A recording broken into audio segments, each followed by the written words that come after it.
Y hoy vamos a ver un poco acerca de los diseños, de cómo el enemigo trabaja muchas veces las vidas, las familias, para que de una u otra manera el propósito y el lugar que el Dios Todopoderoso te ha asignado, tú en tu vida no lo cumplas. Hoy vamos a orar, vamos a enseñar conforme a la dirección del Espíritu Santo para que cosas que se están moviendo en nuestras vidas hoy sean traídas a la luz y podamos nosotros a través de la revelación de la palabra entender cómo funcionan estos diseños y cómo funcionan los diseños divinos para que nosotros no seamos personas que nos quedemos con la cabeza agachada cuando el enemigo viene para robarnos aquello que nos pertenece. ¿Cuántos dicen amén?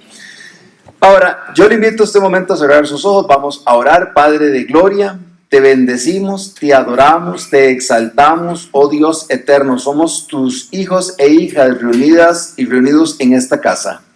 Hoy, eterno y santo Señor, se cumplen 15 días, Señor, de estar en un ayuno que es una cadena de ayuno congregacional porque te amamos y buscamos tu rostro, Señor. Y esta iglesia tiene hambre y sed de ti, Señor. Hoy, delante de tu presencia, nos humillamos como una casa espiritual que te ama, que te teme y que quiere escuchar tu voz. Abre, oh Dios, nuestro corazón a tu palabra y permítenos que tu presencia hoy una vez más toque nuestras vidas en el poderoso nombre de Jesucristo, el Señor de señores y Rey de reyes. Vamos a ir a la palabra primera de Reyes, capítulo 1. Vamos a leer hoy un poco para poder poner el fundamento de lo que se va a revelar a través de la palabra. Dice Reyes 1, capítulo 1, versículo 1. Cuando el rey David era viejo y avanzado en días, le cubrían de ropas, pero no se calentaba. Le dijeron por tanto sus siervos: busquen para mi señor el rey una joven virgen para que esté delante del rey y lo abrigue y duerma a su lado, y entrará en calor mi señor el rey. Y buscaron una joven hermosa por toda la tierra de Israel, y hallaron a Abisac sunamita y la trajeron al rey. Y la joven era hermosa, y ella abrigaba al rey y le servía, pero el rey nunca tuvo relaciones sexuales con ella. Entonces Adonías, hijo de David, se rebeló diciendo: yo reinaré. Y se hizo carros y de gente de a caballo y de 50 hombres que corriesen con él, delante de él. Y su padre nunca le había entristecido o le había educado en sus días con decirle: ¿por qué haces así? Además, este era también de muy hermoso parecer y había nacido después de Absalom, y se había puesto de acuerdo con Joab, hijo de Sarvia, y con el sacerdote Abiatar, los cuales ayudaban a Adonías. Pero el sacerdote Sadoc y Benaía, hijo de Joiada, el profeta Natán, Simei, rey, y todos los grandes de David no siguieron a Adonías. Y matando a Adonías ovejas y vacas y animales gordos junto a la peña, la cual está cerca de la fuente de Rogel, convidó a todos sus hermanos, los hijos del rey, el banquete que se armó este hombre, y a todos los varones de Judá, siervos del rey, pero no convidó ni al profeta Natán, ni a Benaía, ni a los grandes, ni a Salomón, su hermano. Entonces habló Natán a Betsabé, madre de Salomón, diciendo: ¿no has oído que reina Adonías sin saberlo David, nuestro señor? Ven pues ahora y toma mi consejo para que conserves tu vida y la de tu hijo Salomón. Ve y entra al rey David y dile: Rey, señor mío, ¿no juraste tú a tu sierva diciendo: Salomón, tu hijo, reinará después de mí y él se sentará en mi trono? ¿Por qué pues reina Adonías? Y estando aún hablando con el rey, yo entraré tras de ti y reafirmaré tus razones. Bendito sea el Señor por su palabra. La historia que estamos leyendo tiene un contexto que abarca varios capítulos en la palabra. Para ponerle usted un poco en el contexto y recordar un poco esta historia, el Señor Dios Todopoderoso había tenido la misericordia con David que no tuvo con Saúl, de permitirle que uno de sus hijos de su propia carne heredara el trono de Israel. Dios se lo había prometido a David y le había dicho: uno de tu casa se sentará en el trono. Le había prometido esta bendición, pero le había impedido que David construyese el templo de adoración al Señor. Es decir, una cosa sí, pero la otra no. Y esto tiene mucho que ver porque David había sido un hombre que derramó mucha sangre y el Señor quería que fuera un hombre conforme a su corazón. Ahora, otro punto que es relevante en todo el relato bíblico saber es que Salomón es el 10º hijo natural de David. Adonías era el 4º. ¿Y qué había pasado con los 3 anteriores? Uno, Absalón, había asesinado al primogénito de David y luego, en todo su afán de querer quitarle el trono, también pierde la vida. Y el relato bíblico habla de cómo los 3 anteriores ya no existían. Así que en lo natural, Adonías dice: yo soy el sucesor. Este hombre se convence a sí mismo de que él es el heredero, a pesar de que ya el Señor le había revelado a David que quien debía de sentarse en el trono era Salomón. Esto nos habla mucho de cómo la gracia del Señor no siempre elige al que es mejor, al que está antes, al que parece ser el primero en el orden natural, sino que te elige a ti, me elige a mí por pura amor y misericordia. Algo vio Dios en el corazón de Salomón que movió a David a decirle: es él. Y a Salomón también ya se le conoce antes de recibir la impartición de parte de Dios, que lo hace distinguirse entre todos los hombres en todas las generaciones y en todas las edades como el hombre más sabio que ha existido. Ya a Salomón la Biblia lo describía como un hombre sabio de corazón. O sea que lo que Dios hace es exponenciar en Salomón aquello que ya es una virtud que él mostraba. Pero el relato bíblico también nos habla de cómo hay círculos que operan en gobiernos, países, familias, iglesias. Son círculos que operan de manera que alguien intenta profanar aquello que le corresponde a alguien más. Este autoconvencimiento que tiene Absalón de que él es y nada más él puede ser el heredero al trono, le hace actuar de una manera en donde este hombre no se da cuenta que cada paso, cada decisión que está tomando y cada acción que está tomando solamente lo está acercando más a su propia muerte. Pero él no lo entiende así. Este es un hombre que la palabra, como lo acabamos de leer, nos enseña que es un hombre indisciplinado.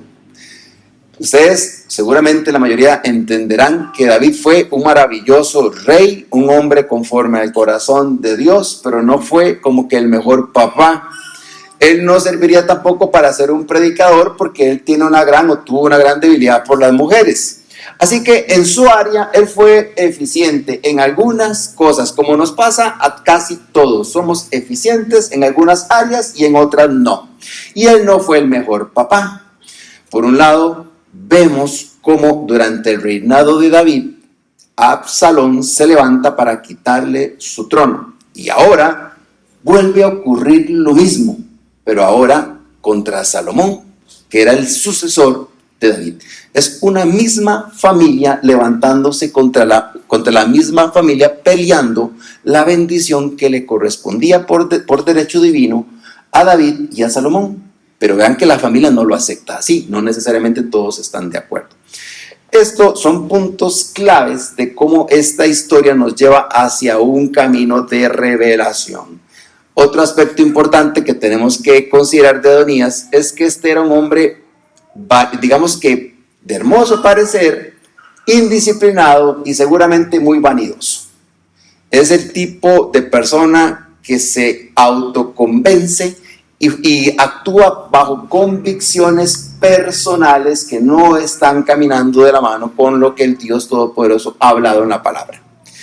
Y aquí hay un punto en donde tenemos que ir creando una especie de perfil.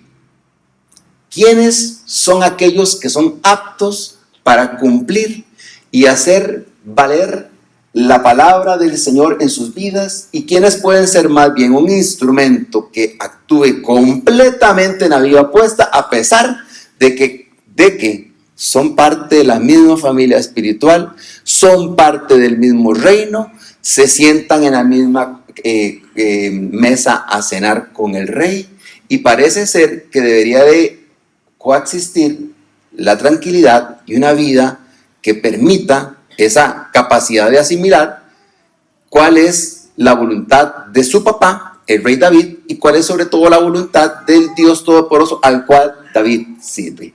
Pero nos damos cuenta en la historia de que eso no necesariamente es así. El perfil de Adonías lo convierte en un hombre indisciplinado. Cuánto bien y favor nos hacen nuestros padres, madres, aquellos que están en eminencia, aquellos que son parte de nuestras autoridades espirituales, al disciplinarlos. Yo no sé si usted ha tenido, a mí me ha pasado que yo he tenido experiencias donde, por supuesto, gracias a la corrección de ellos, yo he podido cambiar mi perspectiva, mi forma errática de actuar, pero yo también he tenido, debo decirle, sueños en donde a mí Dios me habla y me regaña. Yo no sé si a usted le ha pasado, pero a mí me ha pasado. Me ha pasado que el Señor me ha confrontado mi forma en cómo yo hablo, mi forma en cómo yo actúo, la forma en la que Él ve cómo yo, entre comillas, creo, pero que en realidad no creo. Y me ha pasado que el Señor, seguramente, al ver que no necesariamente hay alguien disponible para que me venga a corregir lo natural, me habla en sueños. Bendito sea Dios por su fidelidad, porque aún así nos conoce, nos corrige. Ahora, el corazón de Absalón es un corazón que opera bajo una convicción vanidosa y engañosa. Y ya, a partir de ahí, este hombre es precisamente el caldo de cultivo para que el enemigo le siembre el antidiseño que quiere establecer para robarle a quien realmente le pertenecía la bendición o el trono, y usarlo a través de un esquema que vamos a explicar para intentar levantarse no solo contra su familia, sino contra la palabra misma de Dios. ¿Qué pasa? Este hombre Adonías, no solamente, aparte de ser todo lo anterior, es una persona que se caracteriza, o la Biblia lo caracteriza por ser un hombre que es un manipulador experto, no solo de las personas, sino de los principios de la fe. Este hombre sabe que a partir de que es descubierto, el relato bíblico más adelante avanza, y vemos cómo es descubierto el plan de él, y cómo en medio de toda la exaltación y algarabía que él mismo creó, el rey David, a través del profeta Natán y a través de Betsabé, la mamá de Salomón, es apercibido de lo que está pasando, porque viene la intercesión de una mamá y porque viene la palabra profética de Natán a mover al rey y a decirle: está pasando que Adonías se ha proclamado rey. Y a partir de ese momento el rey actúa, y aunque no era el momento natural en el que Salomón debía de asumir, el rey actúa y lo nombra en ese momento sucesor y lo sienta en su trono. Ahora, a todo esto, cuando ellos están celebrando, por otra parte, el reino también está celebrando, pero por causas muy diferentes. Por un lado, Salomón está celebrando que ha sido nombrado rey y está en su trono, y por otro lado, Adonías, con todos sus compinches, estaba pensando que a partir de esa celebración, él iba a lograr adquirir el linaje o el punto de sentarse ya legítimamente en el trono. Así que cuando él se da cuenta, todos los que están, dice la palabra, sentados alrededor de él se estremecen, y es como que todo el mundo dice: bueno, con permiso, y hacen estas. Se dan cuenta todos, inclusive los hijos del rey, que tienen que huir de ahí, porque de una manera muy astuta, este hombre los metió en lo que podría catalogarse como una conspiración de alto nivel. Es decir, intentar derrocar la autoridad legítima establecida por Dios. Todos dan un pasito atrás y queda básicamente este hombre solo. Y este hombre, que es un manipulador experto, sabe que en la palabra del Señor está un refugio, y va al tabernáculo, se agarra de los cuernos del tabernáculo, que es un lugar donde se encuentra y se halla misericordia, y se queda ahí pegado. Y sabe que lo que él ha hecho es cometer alta traición y que es digno de muerte. Ese es el precio. Pero, de nuevo, estamos ante un hombre que es un hombre indisciplinado, vanidoso, que se domina a sí mismo por las convicciones que él mismo creó, y finalmente, ante todo lo anterior, viendo que la cosa no le funcionó, simplemente va y se aferra pidiendo misericordia a Dios, sabiendo que al pedir misericordia a Dios, posiblemente el rey, y así sucede, se va a mover también a misericordia para perdonarle la vida. Pero ¿qué pasa con hombres y mujeres que operan bajo este mismo espíritu, como el que operó en Adonías? La realidad espiritual, y seguramente usted ha conocido gente así, es que en realidad, en el fondo del corazón, estas personas no les interesa realmente ser perdonados, porque no sienten que hayan realmente hecho algo malo. Están usando simplemente los diseños de la palabra a su favor. Están usando los principios de la fe conforme a su mejor interés. Y más adelante vamos a descubrir qué es lo que pasa. Por el momento, hasta acá en el relato bíblico donde hemos avanzado, digamos que la conspiración termina y pasa, digamos que un momento de tranquilidad. A mí me llama mucho la atención porque hay un versículo o un conjunto de versículos en Mateo en donde Jesús nos advierte a todos que los enemigos, que no ha venido a traer necesariamente paz, sino que ha venido a traer espada. Y por tanto dice, los enemigos del hombre serán los de su propia casa. De manera que el padre se levanta contra su hijo, la hija contra la madre, la nuera contra la suegra. Y esos son, perdonando la expresión, de los versículos que a mí, al menos a mí, personalmente a mí, me enchilan un poco los ojos, ¿verdad? Porque yo lo que pienso es, ¿cómo va a ser que mi mamá que me parió, o mi papá que también me cuidó, o que mis hermanos que han estado a mi lado, que nos amamos y como nos hemos pasado navidades, cenas, la misma iglesia la compartimos por años, ¿cómo va a ser que esa gente tan bella y amada se vaya a levantar en un momento contra mí, como el Señor lo advirtió? ¿Cómo va a ser que la gente de fe, que hoy estamos aquí todos reunidos y que todos tenemos esa cara de bendecidos, de una u otra manera pueda ser alguien usada para levantarse contra mí, si yo como persona oro por usted y usted seguramente ora por mí? Es extraño y a la vez un poco, diría yo, como confuso cuando el Señor dice eso. Pero eso se los converso cuando yo estaba iniciando una fe y yo no entendía exactamente qué es lo que el Señor quería decir.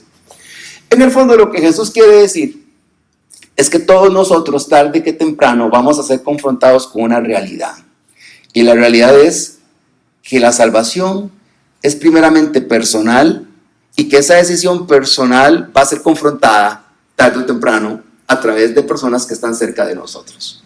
Seguramente usted está aquí sentado y hay un propósito enorme, maravilloso y bello que usted no puede ver, pero que Dios tiene para usted. Y lo que uno en la vida descubre es que no necesariamente todos en la casa en donde usted vive, ni en la iglesia en la que usted está, ni en el trabajo donde usted trabaja, lo ven. Y si lo ven, no van a estar de acuerdo con que se cumpla para usted. Yo me he dado cuenta de que muchas veces los ciclos en la vida en donde Dios nos mueve de un lugar a otro o donde Dios nos pide alejarnos de ciertas circunstancias o personas, se dan precisamente porque hay personas que están trabajando para que usted y yo no avancemos hacia el lugar en donde el Señor nos quiere ver. Dios puede verte a ti como una persona bendecida. Yo quiero que usted en el relato bíblico recuerde quién era Betsabé. Betsabé era una mujer que tenía la costumbre de bañarse desnuda delante de la ventana del rey. Y esa mujer comete adulterio con el rey. Ahora, muchas cosas se pueden señalar acerca de ella, pero lo cierto del caso es que la vida de esta mujer luego es restaurada y está hoy por hoy en el relato bíblico en la casa del rey. Muchas cosas se pueden también decir acerca de nuestra vida anterior, acerca de cómo éramos antes de, y aún siendo cristianos, muchas veces las personas se equivocan. Yo fui líder de jóvenes, de personas que luego, hablando a propósito de este tema de diversidad y todo esto que se vende con esta cortina de humo, yo fui líder de muchos jóvenes que luego se hicieron homosexuales, cristianos, de iglesia. De muchachas que danzaban en la iglesia y que luego se hicieron lesbianas. No me lo dijeron en la mayoría de las casos, pero luego uno ve que esa fue la vida que decidieron hacer. Entonces uno lo que dice es, Dios mío, aquí hay algo que considerar. Y es que la salvación es personal. Y si hay algo que Jesús, el Hijo del Dios viviente, quiere enseñarnos a cada uno de nosotros, es a que tenemos que depender primeramente de Él. Hay inclusive personas que estando casadas, el cónyuge o la cónyuge no ven el diseño que Dios tiene para esa vida. Y hay que tener el amor y el cuidado para no dejarse entorpecer, para no dejar que nadie usurpe la posición y la bendición que tú tienes para con el Señor y que Él quiere darte. Ahora, en todo este relato hay algo que es importante que nos preguntemos, porque es la actitud que muchas veces nosotros tenemos cuando estamos en medio de una situación en donde alguien intenta robarnos aquello que es nuestro, espiritualmente hablando. Y es, ¿y a dónde estaba Salomón en toda esta historia? Y el relato bíblico nos muestra cómo el enemigo que actúa a través de Sadoc había actuado a través de Absalón para quitarle el trono a David y fracasó.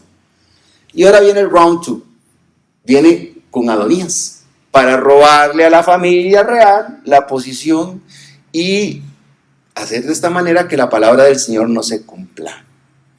Ahora, yo creo que todos nosotros aquí, por la edad y la estatura espiritual que tenemos en la mayoría de los casos, ya hemos tenido que pasar procesos en donde nos damos cuenta que no estamos peleando ni con carne ni sangre.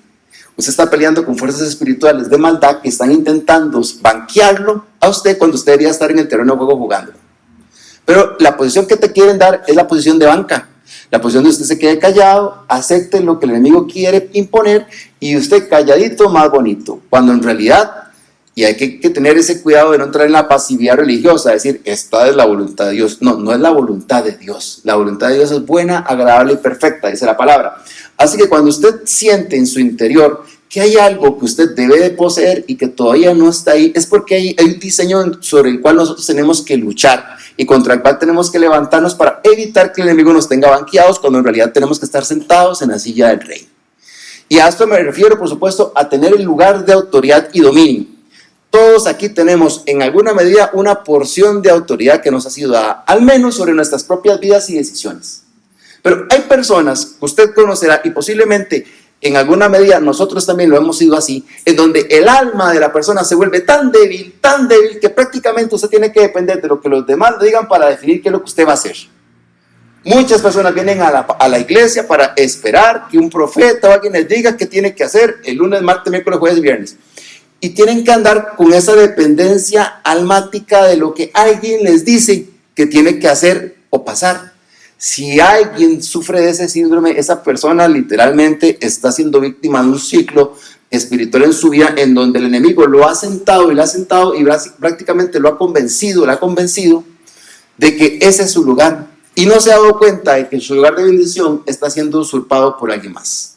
Así que vamos a orar, vamos a ir atrás de la palabra para romper eso. Y vamos a ver el diseño de Dios para romper eso. ¿Cuántos quieren poseer la tierra prometida que Dios nos ha dado? Yo digo amén a eso. Usted sabe que es algo maravilloso saber que hay un Padre de gloria que nos ama y que nos ha hecho herederos y juntamente coherederos en Cristo Jesús. Y sabe que el decirlo es hermoso, pero no puede sonar como un cliché de que bonito, ¿sí? Y por otro lado, la persona ataditica de manos, no sabe qué hacer, no sabe qué decir, se da cuenta que hay cosas en su vida que ha perdido porque el enemigo se las ha robado y está consciente de eso y aún así le cuesta actuar.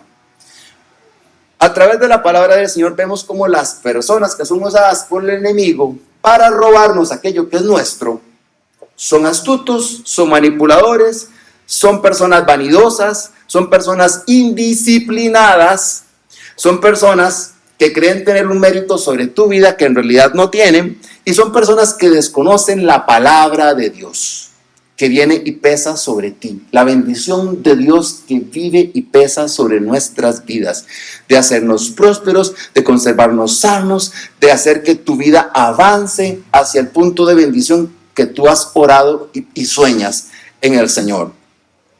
Y ¿sabe qué es lo que pasa también con las personas que son así? Y que realmente no quieren perdón y que realmente usan la fe o los mismos principios de la palabra a su favor, que cada vez se tornan más y más descarados en sus intenciones. Yo me doy cuenta, y usted seguramente se da cuenta, cuando usted es como de mi edad y ya pasó los 80, 90 y demás, uno se da cuenta de que el enemigo se ha vuelto más descarado cada vez y que de una manera más directa le gusta atacar a las personas y le gusta pervertir las sociedades.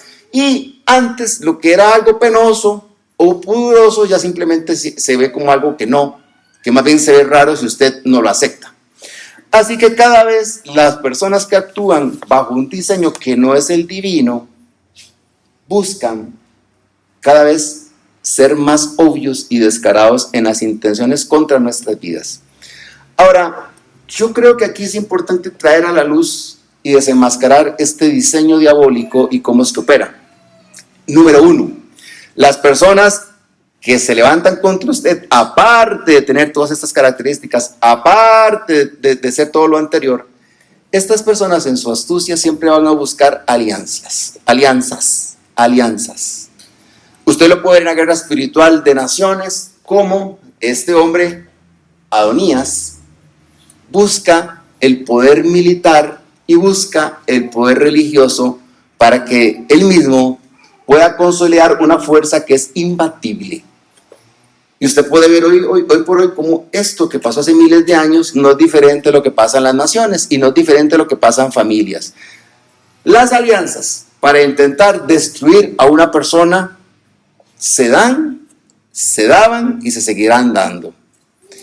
Estas alianzas que se basan en el propósito de manipular y sacar a aquellos que son realmente los que son llamados por Dios para ejercer, para dominar, para recibir de su bendición, es algo que es ancestral de tiempos bíblicos. Y vean ustedes cómo el relato bíblico nos habla de cómo Adonías viene y hace pacto, alianza, con dos personas completamente corruptas y aborrecibles a los hijos de David, a los ojos de David.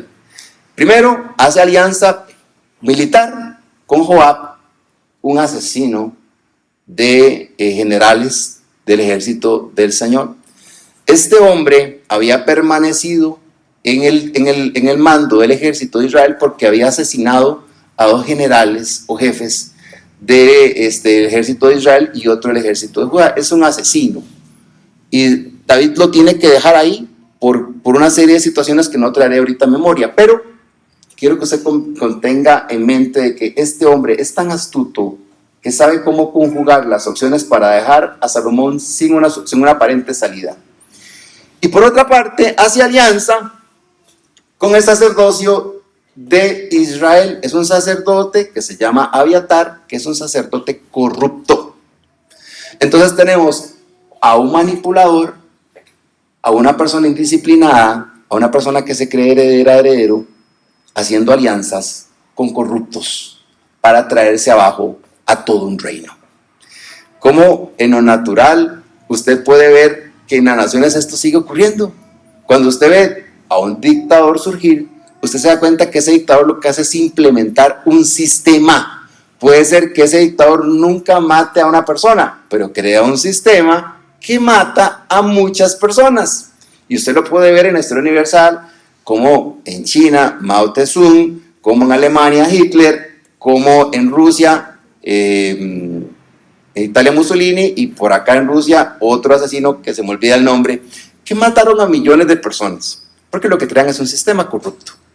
Entonces todo esto nos trae la identidad de un mundo en donde hay dos reinos peleando por una revelación y por intentar destruir aquello que Dios ama y que ha llamado a ser.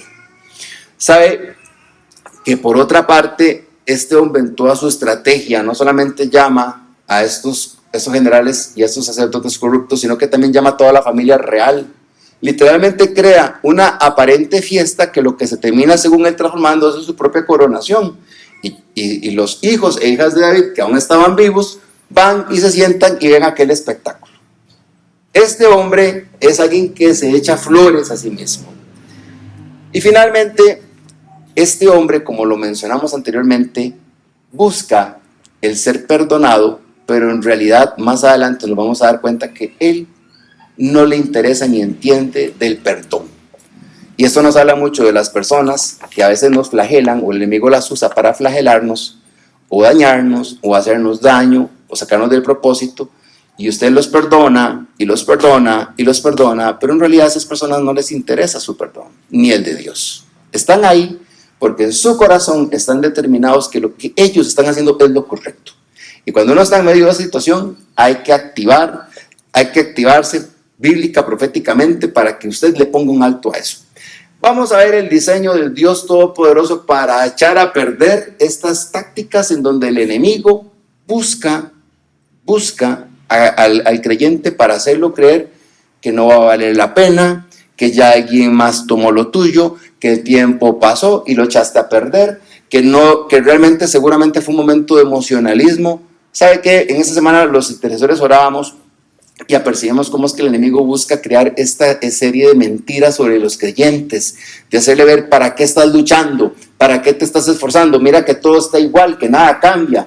Pero ¿sabe usted qué es importante saber en todo esto? Que esto simplemente es un momento transitorio en tu vida y que habrá momentos donde la puerta se abra, la luz resplandezca y todo va a cambiar. Las situaciones o los de repente de Dios suceden y nuestras vidas son cambiadas. Aunque claro, hay un momento para sembrar y hay un momento para cosechar.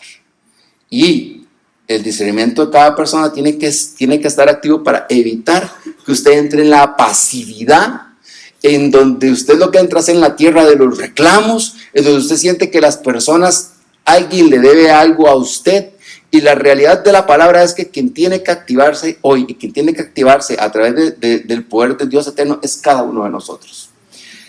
Dice la palabra que, y aquí entramos a estudiar el diseño del Dios Todopoderoso para destruir aquello que nos quiere destronar.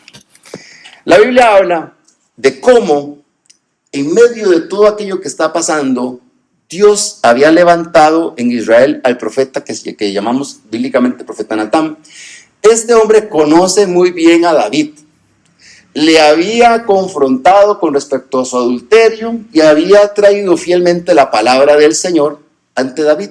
Vea que muchos de los reyes anteriores, cuando un profeta iba a hablarles, simplemente lo que hacían era básicamente sentenciarlos a muerte. David lo tenía como un hombre de confianza, porque David, al haberse arrepentido y al haber buscado el rostro de Dios, sabía que ese hombre lo que estaba buscando era el bien para él, así que lo tenía en alta estima, y era un hombre que podía acceder a la presencia del rey. Ese es el hombre que Dios levanta para percibir de lo que está pasando. Y esto habla mucho de cómo hay personas en medio de sociedades, en medio de la iglesia, que tienen que levantar y abrir sus ojos cual atalaya para poder apercibir dónde es que está ahí el enemigo intentando robar, dónde es que está ahí intentando usurpar, dónde es que hay alguien que cree que puede tener la autoridad para decirte a ti qué hacer, cómo hacer y cuándo hacer. Esas personas son claves, y la iglesia como motor de la palabra del Señor también es clave en recordarnos hoy que necesitamos estar apercibidos y no dejar que el enemigo nos siente en la banca cuando tenemos que estar hoy por hoy tomando protagonismo en áreas de nuestra vida. Número 1, la revelación de la palabra del Señor. Natán, que es el profeta del Dios Todopoderoso, sabe cuál es el orden que Dios había establecido. Y este hombre, como profeta de Dios, no está dispuesto a negociar con ningún hombre. Entiéndase Adonías o cualquier hombre. Entiéndase que este hombre ya prácticamente estaba formándose su ejército y su sacerdocio. Y a Natán eso no le importa, porque él sabe que hay un Dios que lo respalda. Y él va no directamente hacia el rey, él acude directamente hacia Betsabé y la percibe de lo que está pasando. Entonces, esta mujer, ella que viene a fungir como la figura de esa persona que necesariamente tiene que venir a interceder ante el rey. Siempre hay alguien en todo conflicto, en toda situación de tu vida, en todo momento en donde nosotros estamos batallando, que tiene que venir a interceder por tu vida, por la mía. Muchos de los que estamos acá somos el resultado de la intercesión de nuestras mamás, de nuestras abuelas, de nuestros pastores, de personas de intercesión que nos amaron y que doblaron rodillas y sacaron de su tiempo horas para orar por usted. Y usted puede decir, pero en esta iglesia eso no se ve. Yo le puedo decir que nosotros oramos 2 horas los lunes, 1 hora y media los lunes por ustedes, y los miércoles estamos a las 5 de la mañana en pie de batalla por ustedes. Mientras muchos duermen, aquí está mi hermana, que no me va a mentir, pero hay otra hermana que también en realidad, varias que se levantan temprano, en pie a Don Luis, que se levanta también a orar, a clamar por la iglesia. Vean, en el mundo espiritual, yo me he dado cuenta que hay puntos de quiebre para todos. O sea, hay un punto donde usted va a decir, esto está demasiado feo como para que yo saque aquí la cara. Y yo me imagino que Salomón, cuando vio todo esto, lo que hizo es hacerse chiquitito. Porque en esencia, él sabe que cuando si este hombre logra su propósito de ponerse en la silla del rey, él es un hombre muerto. Lo va a matar. Literalmente va a ser así. Entonces, ¿qué hace Salomón? Dice, se agacha, ¿verdad? Como que la cosa no es con él. Y es ahí donde otros tienen que venir a tomar el rol de intercesión. Ir delante del rey, tocar la puerta de la recámara y decir, rey, hay algo que está pasando que tú no mandaste. Y esto nos habla de un diseño no natural que también es en lo espiritual. Alguien tiene que orar por nosotros cuando nosotros estamos tan débiles como para no poder hacerlo. Se requiere de la fuerza de la intercesión. Y aquí la intercesión es nada más y nada menos que de su propia madre. ¿Cuánta fuerza tiene delante de Dios la oración de una mamá? ¿Cuánta fuerza tiene la oración de un papá delante del trono de Dios? Las que son mamás saben que eso es así. Cuando un hijo intenta apartarse a derecha o izquierda, cuán importante es la oración de su mamá por sus hijos. Porque esa oración, por alguna razón que Dios conoce, más yo no sé, para él tienen un peso especial.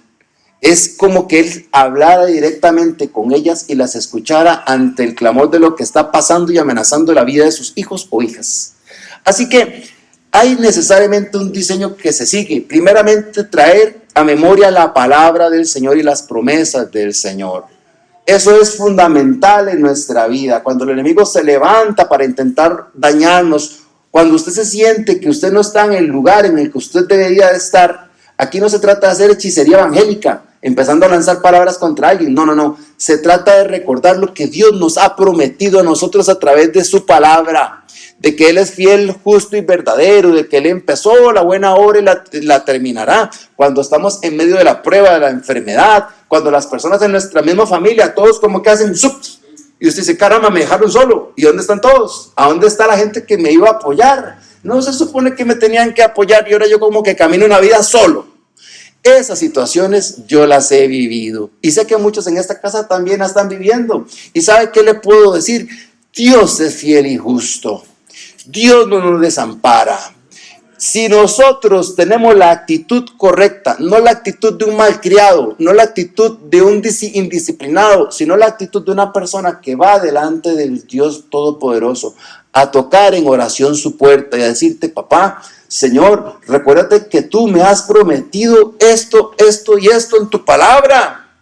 Y sabe que también es maravilloso que usted llene su casa o al menos en algún lugar ponga los versículos que para usted son aquellos que le cambiaron, que le marcaron su vida. Porque eso le va a traer a usted a memoria en los momentos difíciles de vida, qué fue lo que Dios hizo antes, para que usted pueda salir a orden. Número 1, recordemos la importancia de recordar la palabra del Señor, las promesas de Él. ¿Quién es al que Él determinó para que fuera un heredero de la era de salvación?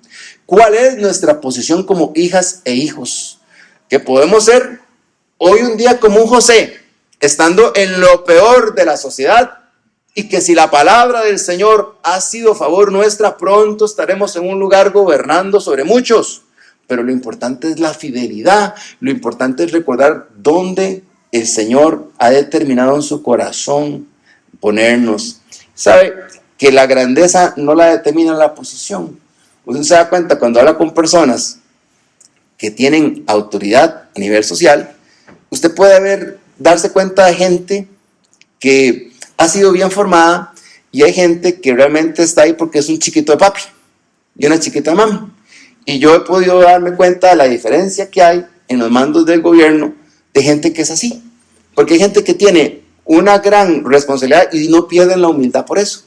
Pero hay otras personas que teniendo toda la responsabilidad es literalmente ver a un chiquito o una chiquita malcriada.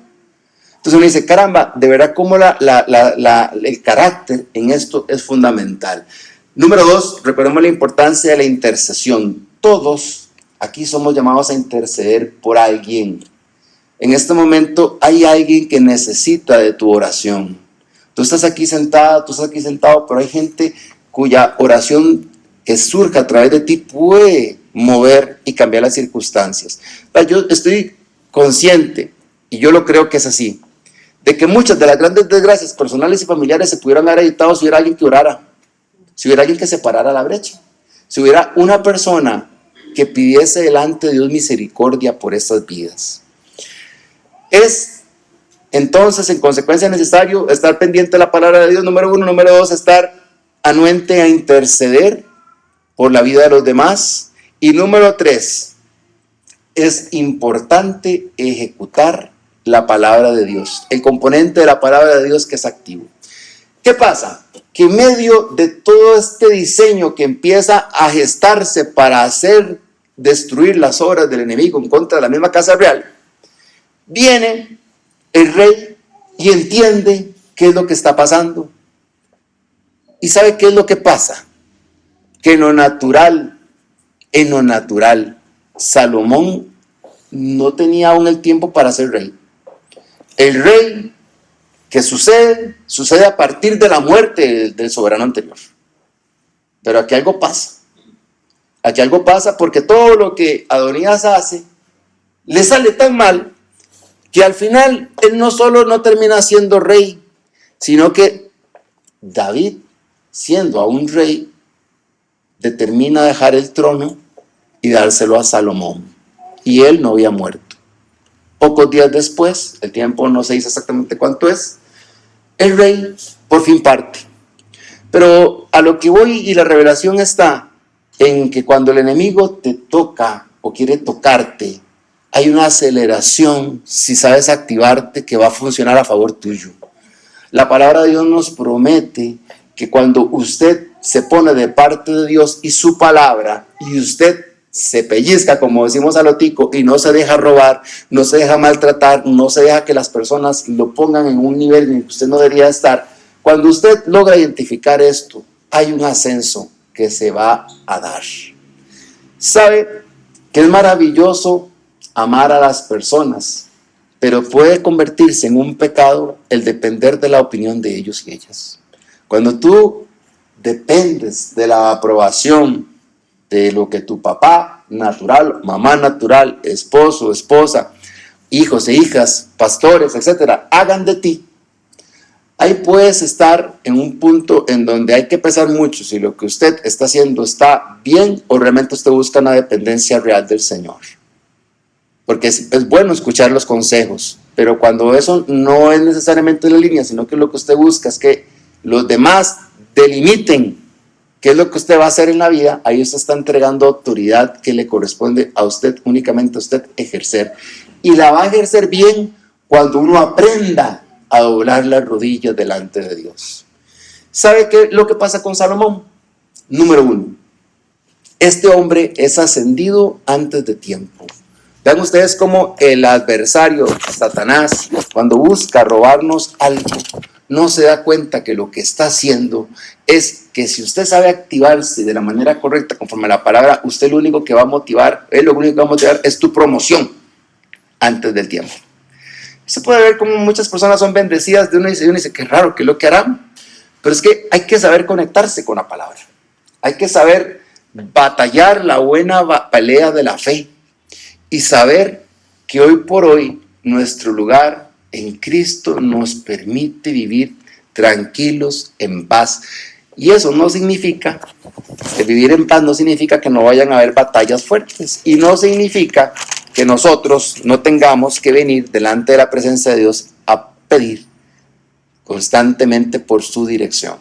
Pero a todo esto a lo que voy, después de ver este diseño que busca destruir a personas dentro de una misma familia, después de ver este diseño y de cómo actúan quienes buscan manipular, destruir a una persona, manipular, destruir una iglesia, manipular, destruir una nación, ese tipo de alianzas terminan siendo nada. Al final en la historia, el corazón rebelde de Adonías no cambia.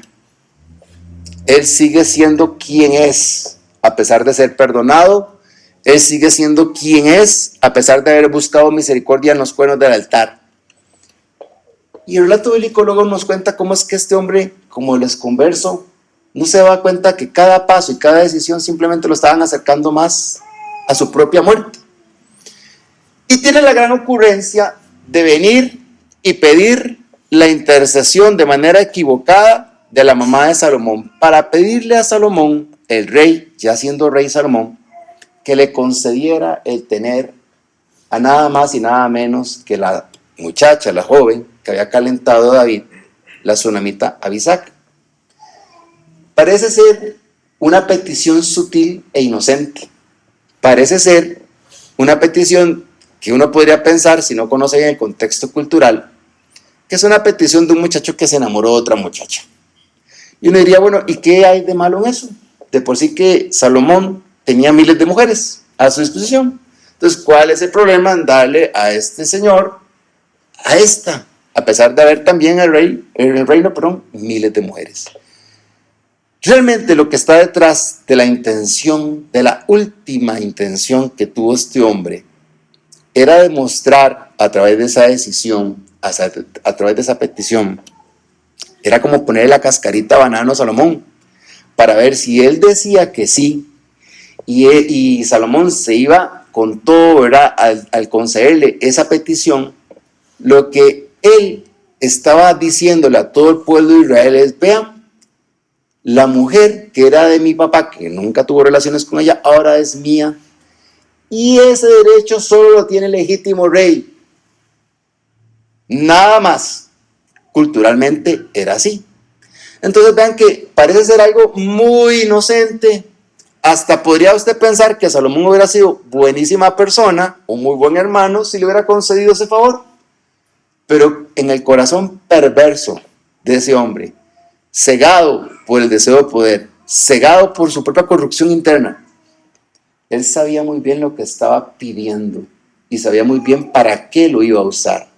Aquí no se trataba de un asunto de amor y no se trataba de un asunto de favores familiares. Se trataba única y exclusivamente de darle un último golpe a Salomón para intentar robarle el trono. Vean ustedes qué hombre tan astuto. Por algo la palabra del Señor nos enseña que los hijos de las tinieblas tienen esa astucia, ¿verdad? Porque parece ser algo bueno. ¿Cuántas personas se acercan a nuestra vida con una intención aparentemente buena? Pero inmediatamente usted se somete a lo que esas personas son o traen por dentro, usted empieza a sentir que no tiene paz. Pero usted métase en una relación incorrecta con alguien, en lo laboral, en lo personal, usted va a empezar a experimentar esa falta de paz. Y yo, siempre que tengo la oportunidad, le digo a los jóvenes, si van a sacrificar su paz para estar con alguien, aprovechen que el testimonio del Espíritu Santo les diga sí y les dé esa tranquilidad. No significa que la persona va a ser perfecta, porque ninguno aquí es perfecto, pero significa que usted al menos, con todo y las tortas que a veces nos podemos jalar o que no actuamos de la mejor manera con todo y todo, usted pueda tener tranquilidad. Pero no sacrifique algo que es valioso por algo que no vale la pena. Las sutilezas del enemigo. Por eso es tan importante estar conectados a la palabra, porque vean cómo el enemigo, con una sutileza que podría ser algo pequeño para la mayoría de las personas, todos en el reino entendían o iban a entender bien cuál era el mensaje. Salomón era un rey débil y se hacía débil ante los ojos de todos si concedía eso. Y al final, como Salomón tenía un corazón sabio y apercibido, él se da cuenta de lo que pasa. Y manda necesariamente, no le queda otra opción como rey que mandar a ejecutar a este hombre, porque ya una y otra vez se le había intentado la oportunidad y nunca entendió, nunca comprendió y nunca quiso ser corregido. Esto nos habla mucho de la terquedad que tiene el enemigo cuando nos busca destruir. Usted sabe que todos los que hemos crecido espiritualmente y seguimos creciendo, sabemos que hay batallas en la vida y uno se da cuenta que el enemigo es majadero.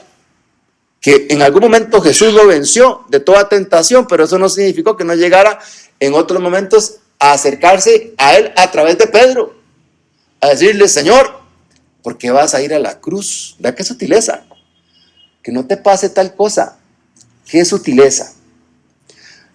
En nuestra vida la cosa no es diferente.